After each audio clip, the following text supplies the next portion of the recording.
Today, I have the great Louis Laville. Good afternoon. Nice to see you, mate. Thank you for coming. Thank you very much. Really looking forward to this. Good.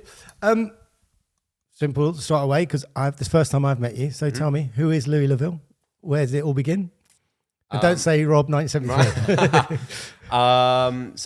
Louis Laville. Started playing pickleball about 7 years ago. Transferred from squash and kind of, London based. And my story of starting pickleball is my mum went on holiday to the States, came back, said, Louis, try this amazing sport. It's really good fun. It's called pickleball. It's got a thing called the kitchen in it. I was like, Mum, that sounds absolutely ridiculous. But I said, it just sounds ridiculous. Like, what is this? You can't volley here. You can't do that. It sounds moronic. And she was like, well, I've always brought you up to try something once. You can try it. We've put you in on Sunday. You're going. And I was like, oh, God, here we go. Anyway. So how old were you when that? This was 7 years ago. So I was probably 21. So just finishing uni. All right. So basically quite enjoyed it. Went back a few more times. And then here we are now 7 years later playing professionally around the world, which is awesome. Wow. So how did that transition, because I believe you were a county squash player. You're a very good squash player? I wasn't very good, but I played like Laville-ish county. Right. So having started it, how did you progress up sort of the ranks in pickleball? So I guess when I started, it kind of was this sport that one in England especially, like basically no one had heard of. Right. And then it was kind of one of those things that, without being like whatever, there was not that many high level players there. So I instantly kind of was one of the top, which was quite fun. Okay. And then to be honest, the whole time pickleball was coming through, I've kind of always wanted to try and stay there. Right. And obviously now in the last few years, the level of it's got better and better and better. So it's obviously a lot more practice and a lot more training, which I've actually really enjoyed. Yeah. But what you're noticing in the last sort of, especially year and a half, is in Europe especially, is the level and the depth of level is getting significantly higher. Yeah. And so it was kind of after I went to the US Open in 2019, so pre-COVID, I kind of watched all the pros live in sort of action, and I was like, this is cool. There's a bit of a razzmatazz out there, isn't there? Yeah, it's amazing. I mean, so the US Open this year, which a few of us are going to soon, is 3,500 players. I think they've got over 60 courts there. Absolutely unbelievable. So it's going to be a great week. Looking forward to it, especially the sunshine and 30 degrees. But where is it? In Florida, in Naples. Yeah. Is that where the cup was just played? So that was in Miami, the other side. Oh, the other side. Okay. Yeah. Oh yeah. So we can lead straight onto that though. I mean, that was a great adventure. I was calling it sort of the Ryder Cup of pickleball. Did the US think they were just going to walk it? I think in their heads, potentially, they thought they were going to walk it. Obviously, it was disappointing to lose 5-4 and how it ended up. Yeah. We were 4-1 up at one point. Oh. But overall, it was a really, really amazing experience. Yeah. You just quickly sidetrack from the Atlantic Cup. The tournament, the APP Miami, was probably the strongest level tournament I've ever been and played in. Right. I was shocked at how good players in pre-qualifiers who didn't even make it to qualifiers were. Wow. And the depth is just, you have to be good now to even like win a match in qualifiers. You can't sort of have a warm-up game, which you can still do in some European tournaments, and sort of play maybe a weaker pair and get away with not playing at your best. If you're not at your best, you lose. Are they open tournaments? Does anyone play in them, or do you have to be a pro or designated pro or no duper rating to get into anyone them? Can sign up. Right.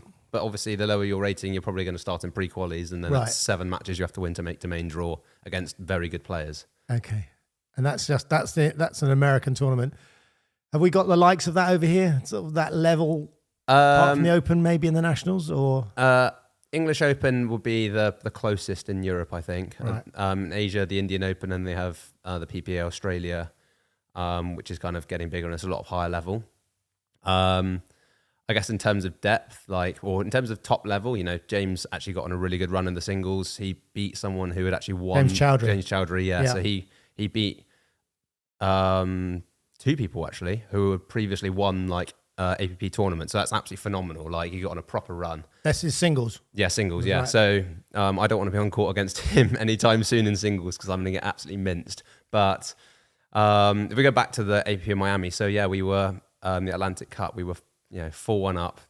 Really disappointingly, one of the female players in women's doubles got cramp in her match. I think Thaddeus told me her partner, she was 2-0 up or something, and they lost it 3-2. We were set and whatever up, and we were like, oh, here we go, we're in business here. The women's is going to be 3-0, and we're in. And she'd been playing singles qualifiers and doubles qualifiers and playing all day, and was just exhausted. And nothing on her at all. That's just what happens when you play that many games. But it was one of those ones. And then the mixed doubles day, the US played really, really well and managed to get it done. It's one of those things that happens in sport. There were 9 matches then. So it was 9 matches. So was that the first one? That was the inaugural Atlantic Cup, yes. So is it going to come over here next year, or is it going to be there all the time? Or so they're looking next year for it to be at the English Open the day before, and having it on as a one-day sort of sole event for people to come and watch. Oh, that'd be fantastic, wouldn't it? Yeah, it was an amazing experience this year, but hopefully like making it a one-day event where everything's on the same day and everyone can come necessarily watch that specific event, rather than it kind of being, right, okay, we're going to put the Atlantic Cup on now. It's 5 p.m. on a Friday. Let's put it on. Everyone knows Atlantic Cup's on the Wednesday, and so then we go from there, and you can have a dedicated thing from that. Were there big crowds? There were. The centre court game on the men's, I didn't see the women's singles, but the men's singles that James was playing, because I was watching on another court. You weren't supporting your team? No, so they had two. They split. You were captain, weren't you? No, so I was on court, a grandstand court, supporting the other singles player, whereas Thaddeus was playing on the centre court. So, but when James was playing his singles and we played our doubles, there was probably 100 people just sat on the side of the court watching, which is pretty cool. And actually, when you've got them all with their sort of bunting and flags and cheering and whistles, it actually gets pretty loud, to be honest. It's the first time I've kind of experienced that. How do you feel playing with people watching? Because I suppose at the moment in the UK, it's not that many people watch you play, but I quite enjoy it. Does it give you a bit of energy? It definitely gives you energy. Part of you wants to like start trying to hit some wonder shot to try and sort of get the crowd going, and then you have to really like rein yourself in, because otherwise you just the American guys are so good. If you try something stupid, they're going to put it straight past you. Right. Patience. Yeah, exactly. Patience is the most important thing. Something I lack at times. Well, I think we all do. I think that's what I've been told. One more dink, one more dink. One more shot all the time, isn't it? So tell me about the bucket hats. I have a rumor that you like a bucket hat. That is true. It's kind of one of those things that sort of come from my head being really small, meaning I can't fit any caps. So if I put a cap on, it's just going to go over my eyes and I can't see a thing. Right. So if I just sort of put a bucket hat on, well... Do you play with them? If it's not windy, I'll play with it the whole time, yeah. So, I really enjoy wearing it. And then it's become kind of this thing that I wear a bucket hat, and then I've been playing doubles with Freddie, and he now wears it, so we're kind of the bucket boys or whatever it is. Cool. It's all right. It's a signature, isn't it? It's exactly, quite good. Yeah. Because also you like an outfit, I hear. I do like a rogue outfit from time to time, for sure. I've done a bit of research. Yeah, I know you have. I'm sure you have. And it's all good. It's all good stuff. So the outfit. So what is your motivation with the outfits then? Is it just how you feel on the day, or? No, I mean, so with our previous sponsor, they gave me quite a cool, like, sort of yellow and blue outfit, and I kind of sort of superstitiously made that my singles outfit. You're not allowed to wear yellow anymore, are you? No, not anymore. No. Or yellow shirts. I think they can challenge it if they think it's too similar to the ball colour or something like that. Yeah. Or the ref can sort of question it. So my singles outfit is now pink, full pink, which is what I really enjoy. Yeah. And it's kind of one of those things I enjoy just wearing colours. Like, I think, I've got a load of Franklin kit, which I can have iron-ons on and put on, really cool colours. And they quite like that as well, because a lot of their team sort of usually wear the greys and dark blues, but I'm kind of not standing out, but standing out. The pink. So I was at Arborfield, and I think Ed was there, and I think he was wearing pink shorts. I think is that a common theme with you guys at the PPL, or? So Ed's team is wearing purple, right? And then they turned up with purple and then black shorts in the first event, and then their captain Molly was like, you know what? Can't have them all wearing pink and we're not. So they've now turned their outfit from purple and black to purple and pink. Okay. So our team's all pink and theirs is purple and pink. So there's a chance we might play each other in the final if they beat the red team, which is Scan, which is Freddie's team. Because I was looking, Daddy's team came first, you guys came second. Yes. And now you've got the finals coming up. Yes, in about 3 weeks. So can you explain the PPL? Because you were part of starting it. Yeah. So how did that all come about, and what is it? So probably give or take about a year ago now. Yeah. Ed, myself, Freddie, Emily, which is Ed's fiance, and then Molly, kind of wanted to have more high-level play or get the better players playing competitively more regularly, because, we play rec games together, but a lot of the time, if you play a rec game, it doesn't really matter what the result is. Yeah. So this was kind of a, not selfish thing at all, but we want to play with better players more regularly, and then created this kind of draft and kind of used bits and elements of the MLP that we liked and didn't use bits that we didn't like. Right. To try and make it as sort of good as possible. Ed has sort of a tech background who works for Hawkeye, so was able to sort of use things from that way. And we ran the first one, which was, down near Basingstoke somewhere, and this boiling hot tennis facility. That concrete surface. Yeah, I know the one. Kingsley, I think it is, isn't it? No, we used that one in. I know you had one event down there. Yeah, we've had one event there, but I mean, it was just like kind of taped courts, and nets, and everyone. Kind of was on the Basingstoke. The Pickleball, the tennis club, Totally Tennis down there. Yeah, that's another. Yeah. And it was kind of like, this tiny little thing with courts, and we had a bit of a fun day, and you did a prize giving afterwards. And then kind of now it's gone sped forward so fast. We're in April now. Yeah. I've got the finale coming up at Laville Hockey and Tennis Centre, which is where the Olympic hockey was played. Yeah. We're having proper courts like put in for it. We're going to have it potentially on Tennis Channel. And season 2 is looking like we've got some really good sponsors getting involved for season 2. And we've already got the venues, and the draft opens in 10 days for season 2. And there's an over 50s draft as well, I see, or a Masters. And are there 3 elements to it now, isn't there? Yeah, so this year was just a Premier, which is kind of 36 players, 6 players a team. Yeah. We kind of wanted then the league to sort of, I guess match what happens a lot in English and British pickleball, that, there's a 50 plus demographic, and there's also sort of not next gen, but there's a demographic of people up and coming. Yeah. So we've got Premier, Challenger, so that's kind of 36, 72 of the, let's say, best pickleball players, and then a Masters, which is 50 plus. And you can play in the Premier and the Masters if you're 50 plus and pick for Premier, but you can't play Challenger and 50 plus. And so how does the draft work? Is it you guys just assessing who they are, their Duper ratings, or are you trying to get a broad spectrum of people, or are you trying to get the best of that age category or above? Or so the draft sign up will open in 10 days, and anyone can sign up from it from some I'm going beginner. to sign up. There you go. Looking forward to seeing you on the list. And anyone from a beginner to Thadia can sign up for it. Yeah. And then each team will have, in the Premier, this is what it will be. We'll have a captain. Yeah. And then it'll be up to the captain to pick their team, and it will be done in a snake draft. So if you pick first in round 1, you'll pick last in round 2, and then first in round 3, and then last in round 4. Right. And then 5 and 6, and so on. So kind of it basically makes sure each team is reasonably balanced. Yeah. And it's worked really well this year. Obviously the level overall has really improved, but I mean, a lot of the matches have gone to Dream Breakers. A lot of the matches have all finished, 16-14 in sets. They've all, so on the whole, like, I think the draft itself has gone really well. There's no team that's absolutely destroyed everyone. Like Thadia's team has won. They've been very strong. She's picked a very smart team. But, James, if James can beat Pay's team, Pay's unfortunately not there. Right. Which obviously makes their team a bit weaker, which James is very happy about, to be honest. If James can get through that, then, Thadia and James in a semi-final will be a phenomenal match. So they'll get paired, and then if you can get the other side, I am on the other side, thankfully. So you can get to the final. Yeah, and exactly. Then anything happens. Well, exactly, and unfortunately, Freddie's injured his foot, so he might be out now as well. Is it Freddie G? Freddie Powell. Freddie Powell, right? So I'm he's learning who the men's doubles, characters are in pickleball. So he's my men's doubles partner. He started playing. He was from a tennis background, played Division 1 tennis in the States, and then kind of tried pickleball out there, came back and sort of got into it more and more. And he's great, and he's great fun, and just unfortunately damaged his ankle out in Miami last week. Oh dear! So he's getting an MRI and seeing how long he's going to be out for. But I mean, it just seems like there's a good comradeship going on with that. I mean, that you got six teams. Do you think that sort of will that get bigger next year with the PP? The Premier? The Premier will still be 6, and there'll be 6 in Challenger, and there'll be 6 in Masters. So there'll be 18, and then times 6. There'll be over 100 players picked in a team next year, which is phenomenal, I think.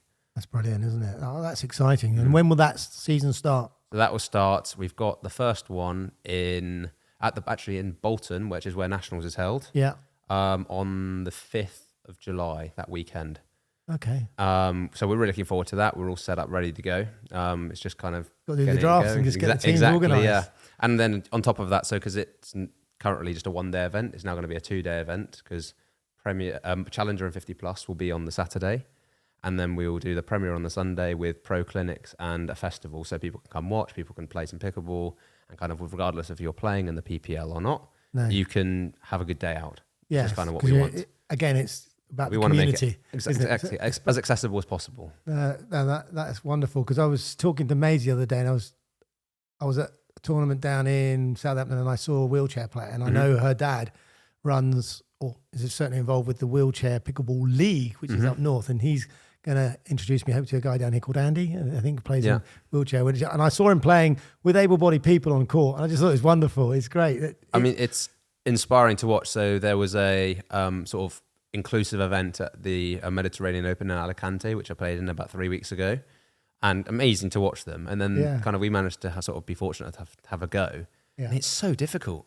In a wheelchair. Yeah, you can serve and hit the ball, but you just can't. I literally couldn't move. I had to have someone push me around the court to get to the ball. So it's absolutely amazing how good they are that they can hit and move and actually have rallies. Like I literally couldn't do it. Didn't Djokovic have a go against Hewitt and like he couldn't stay with him? It's the coordination of like being able to move and hit, and I'm absolutely like it's inspiring to watch them do that. So from a pickleball point of view, though, where do you see, or where would you like to see the sport go in the UK?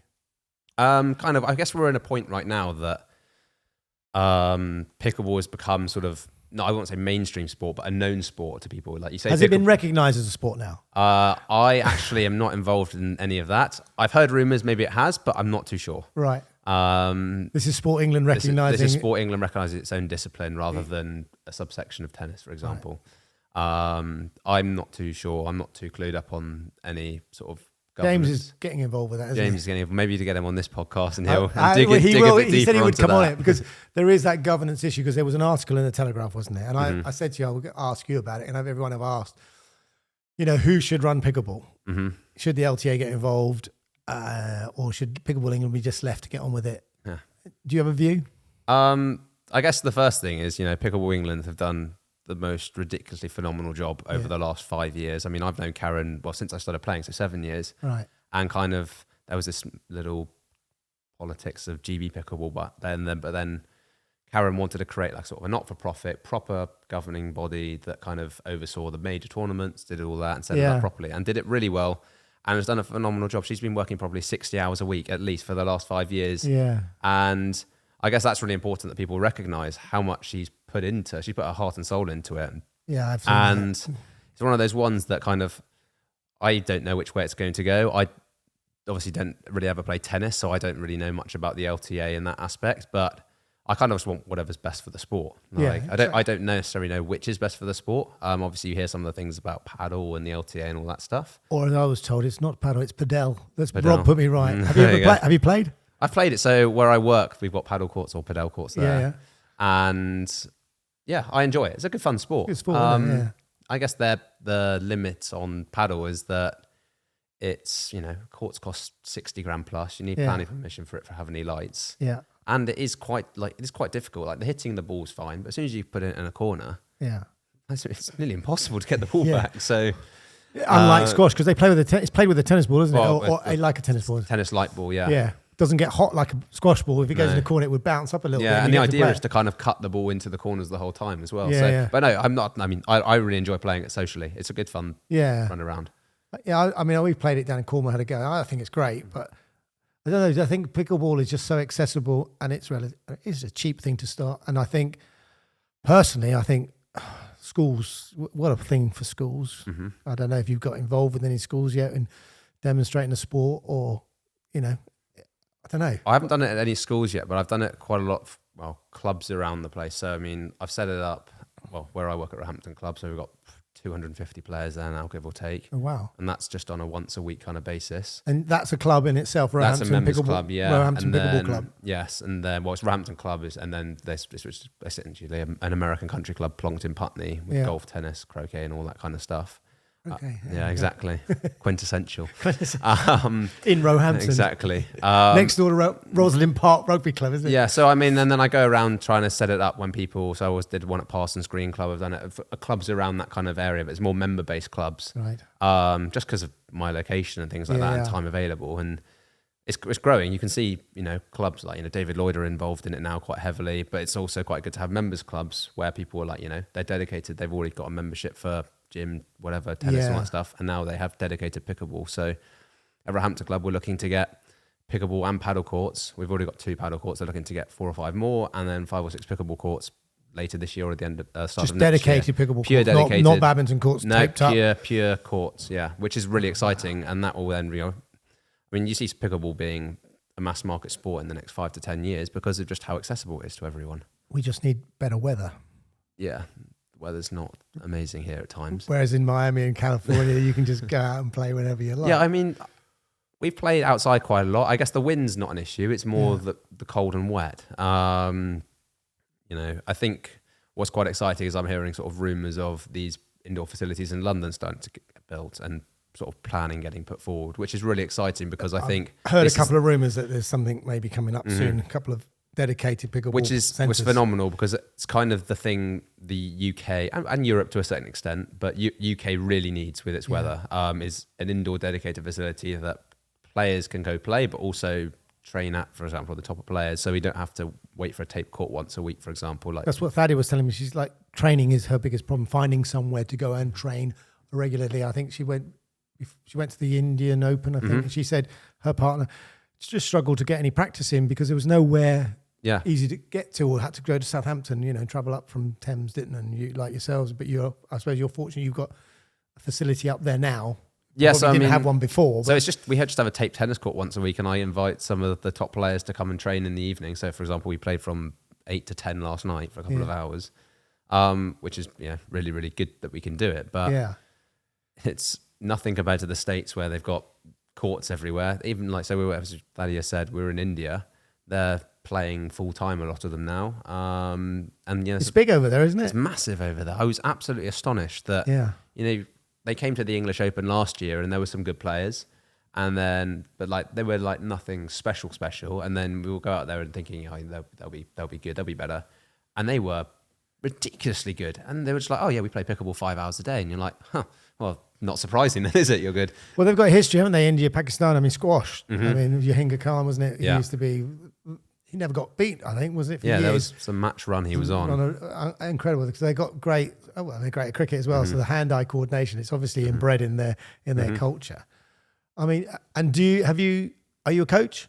I do coaches, so I coach where I work, but also I do some clinics and coaching. So at the PPL, I will do coaching and clinics. I kind of, because of my job, I just don't want to sit all day on a court. If I'm going to do a coaching clinic or camp or whatever, I want it to be kind of enjoyable for myself, but enjoyable for everyone, because I don't want to be there just because I have to be there. I want to do it because I want to do it. And then it's, you learn more from me, I get more enjoyment out of it, and then everyone's better off, rather than kind of it being, I've got 4 hours on court today. That's kind of how I see it. So you have a job and you play professional pickleball. And I work the league as well, so very busy man. So do you envisage a time when you just quit the job and just become a professional pickleball player, or is that something for the future for others, or maybe do you think that could happen for you? I've got to be careful in case my boss watches this, but well, maybe he could just give you a sabbatical, To be honest, I hope he's watching. Yeah, maybe. I really enjoy where I work, but I also really enjoy pickleball, and right now both work really, really well for me. It's always really busy, but I like being busy. It'd be interesting to see sort of in 3 to 5 years where pickleball's at, where my game's at, compared to when more and more of these new players will start coming in. But I mean, pickleball will be part of my life for the next 20 years at least, I'm sure. Or maybe even longer, with how long you can play it for. Well, that's the thing, isn't it? I think it's a bit like golf, isn't it? And I know you play golf as well. There is no real sort of age limit as long as you're physical, and it's not too abusive to the body, is it? Pickleball. So I suppose, and with the aging, you can carry on. Well, when we've joined it, there's quite a high demographic of people over 50, 60, 70. I think we want to try and get some of these younger ones in, don't we? But then that makes it harder for the rest of us, because they get quite good quite quickly. They get quite good quite quickly, don't they? And but it's exciting, though, isn't it? I mean, because if you're a professional, I mean, at the moment, I suppose the PPL it's UK based, but then to go and get your challenges, you're having to go across Europe or across the country, across the pond to play, and that can be difficult with working as well, isn't it? You've got to have a nice boss that gives you some time off to go and do it. Yeah, I guess the benefit for European tournaments especially is it's Friday through Sunday, right? And usually singles will start in the afternoon on a Friday, so it's only potentially 1 day off work. You fly out Friday morning or Thursday night, and then you're back Sunday night. So it makes for a pretty busy week.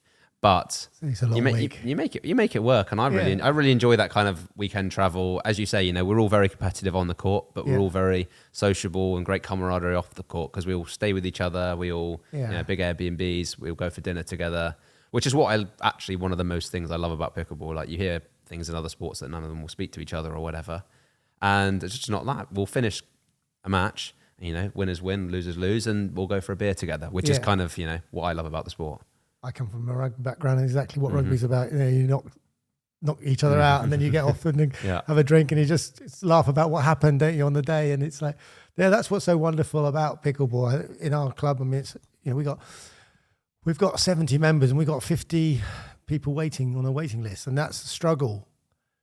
As a sort of club like we are, I think you must be fairly unique because you've got a facility, whereas we've got 5 locations where we go and play for 2 hours during the week on different nights. And I think we're getting to that point where victims of your own success, but you get beginners, intermediates and advanced, and then you get sort of, I call them advanced intermediates, and then you get advanced, and then how does a club cater for them? And I think listening to it, you'll talk about the PPL, that creating those sort of leagues or environments where you can still be associated with a club maybe, and maybe, I don't know, do you see it maybe that clubs could then, you get to a point where you go, right, we've got all these clubs, we want you to put a team together. A bit like, have you been involved with the SEPL? I haven't, but I know what it is, yeah. And we're playing on Sunday, but similarly to something like that where